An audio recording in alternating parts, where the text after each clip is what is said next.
What's up, Alex? How are you? I'm very good, thank you. How are you? I'm doing well. It's been a long time. Yes, it certainly has. I'll be honest. I can't even remember the time, to be I honest. I think it was our Footy in Five, which was a hit, to be honest. Yes. Yeah, Oh, I forgot yeah. about that. Like that was Yeah, that was yeah. way, way like right as quarantine was shutting down. Right. I've put on a Yeah. couple pounds since then, at least because I haven't really been doing the workouts, if I'm being No, no, no. I mean, honest. you just stare at Ryan and watch the guys and cheer him on. Cheer Yes, him on through. exactly, exactly. Speaking of doing workouts, good transition. We have kind of gone into some bigger sided training. We've really been in this phase now of, at first it was roommates only, and it's just been kind of growing as the weeks have progressed, which is a great sign. But that has definitely presented some unique situations, some unique challenges, I'm sure, for you guys. But what's it been like kind of going through this phase of really not even being able to be with the players at all to finally spending some more time with the players on the field?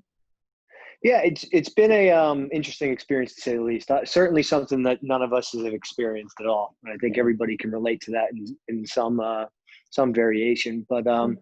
we've certainly tried our best to take positives from it. I think when it comes to the isolated training, when we were going in very small groups of two, threes, fours, things like that, and now we're getting into bigger groups of about 7, 8, 9 guys in two groups and various fields and all sorts of different protocol that go along with it. But the positive thing is it's really it's opened our eyes a little bit in terms of how we could potentially use some of this in future. Sure. Obviously, it was something that it takes the air out of your sails a bit because there's no contact. So right away, we're not Yeah. playing at all. Right. Um, we can do patterns to goal. We Mm-hmm. can do technical work.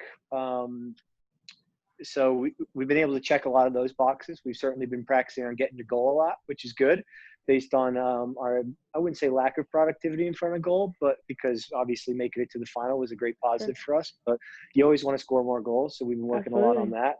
But it certainly has opened our eyes to potentially using isolated training on a little bit more of a consistent basis when it comes to sending more specific messages to particular players Yeah. in relation to their position as well.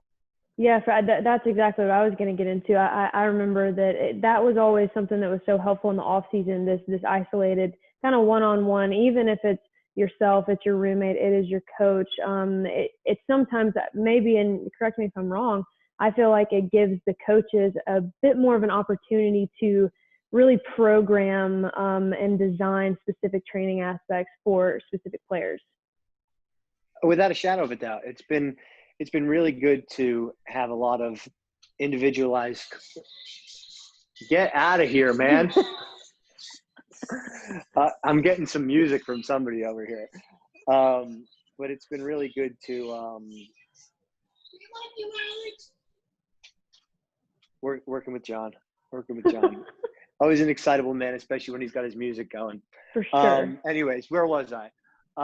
It's been a really good opportunity to have more specific conversations Yeah. with players privately.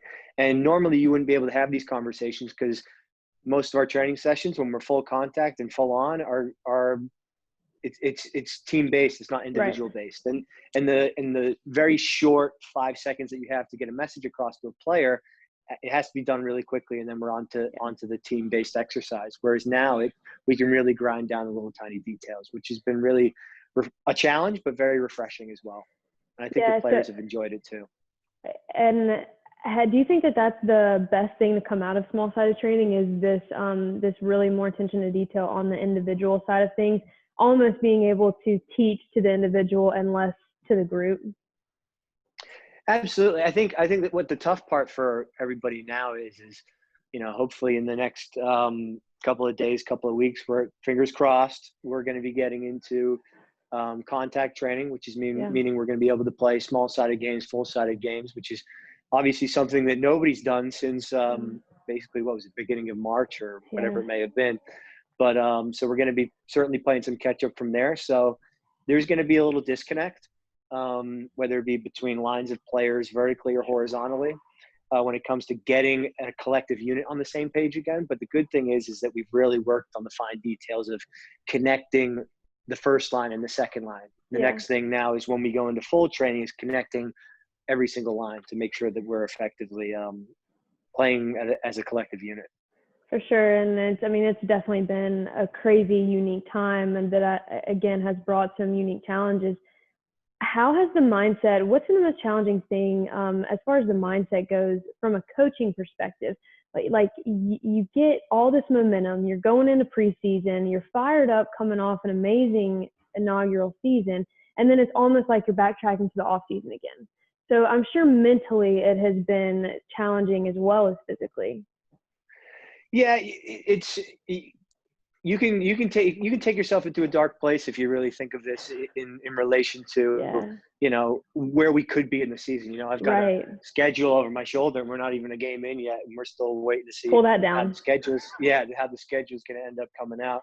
But the great thing that it's done is it's given us more time to reflect on not just our success in this past season, but focus on each individual's performance overall, and not just from a player's perspective, but from a coach's perspective as well, in terms of doing our own reflections as a staff when it comes to, what do we have, where did we have success? Where didn't we have success, and why? And really, I think a lot of coaches would agree when I say that we're all coming out of this quarantine period a much better coach. And, whether it be webinars that people are doing or things like that, but it's also given us an opportunity to get to know our players a little bit more through our Zoom calls and things like that, having more meaningful conversations, even though they're through video calls. It's still meaningful conversations that honestly, and casual conversations that you don't always necessarily have time to do during the heat of the season. For sure. So if you could pinpoint one success and one challenge for you specifically as a coach to come out of all this, what would you pin down as being the most successful and the most challenging thing?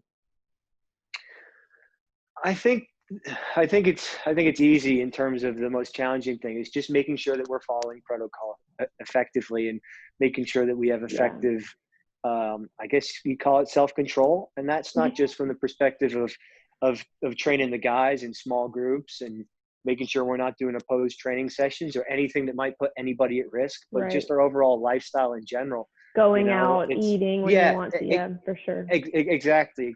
And it's certainly, you can look at it in 1,000 different ways, and some might say it's a huge sacrifice, but in reality, it's a very short sacrifice for a season that's going to end up being somewhere in the realm of 4 months. So if it means that we got to lock ourselves up a bit in order to achieve our objectives that we set out for when we first started preseason back in February, then so be it. It's a pretty easy decision for us to make. But that's certainly been a challenge for us. And I guess a positive thing would certainly be, again, just those individualized conversations that really end up clearing up messages that much better. For sure. I certainly think we're going to go with that. So last thing that I will put on your plate, hopefully, like you said, fingers crossed, we are moving in the right direction. Things are looking up and play resumes. What are you most looking forward to when the season comes back, or starts, I should say? I love preparing. So some people want to get the games going, and obviously we want to compete, and but I can't wait to apply a lot of what we've been working so hard to do. And obviously that's in the matches, but I love the preparation side of coaching and instilling the messages that we think we're going to be successful against this team and how we're going to break them down. I'm really excited to use some of the stuff that we've been working on throughout the last couple of months in our isolated training to hopefully apply it right away. Obviously there's going to be some I guess growing pains as we get ourselves back in the swing. I think everybody else can agree in terms of watching the Premier League stuff, and some of it's a little disconnected at times, and we're certainly going to be dealing with similar stuff. But I think based on everything we've done up to this point, we're putting ourselves in a really good position to have success, and we're certainly excited to get things going and get the ball rolling again. No pun intended. Yeah. in terms of getting things I'm going again. sure. But I can't wait to get into the Monday before the first game of the year. It's going to be a lot of fun. Yeah, and this is the first time. So I've done this kind of catching up series with a handful of the players, and this is the first time I'm getting a coach's perspective, and even you talking about it, definitely, that anticipation of what is going to come certainly has gotten to me, even in this conversation, just talking to you. So thank you for joining me, guys. That was Alex Blackburn, head goalkeeping coach and assistant coach for the Greenville Triumph. We, again, fingers crossed, can't say it enough, will be on the field soon. You'll catch Alex about 4 hours before game time setting up his cone. So in case you want to get there and see what the warm-up looks like before everyone gets out on the field. Yeah, it's my life's work, playing around the cones. But Alex, thanks for taking the time, and we're looking forward to get started. Make sure that everybody continues to stay diligent in their social distancing and your hand washing videos and all that good stuff, and we should be at it and ready to go. You heard it here first. Hey, one more thing before you go. What kind of music is what puts Harksey in a mood? What does he like to listen to? I don't know. Depends on the day. All the old guy stuff. He I don't know. I couldn't even name it. And of course he's like, you don't know who this is? Like, I don't know anything about any of this, but I just let him go. And he goes, do you like this? And I just say yes. Yeah, sure. Yeah. All right. Hopefully I'll catch you soon over at Bob Jones in Legacy. Yes. All right. Well, thanks again for taking the time. We'll talk again soon. Chat later. Bye.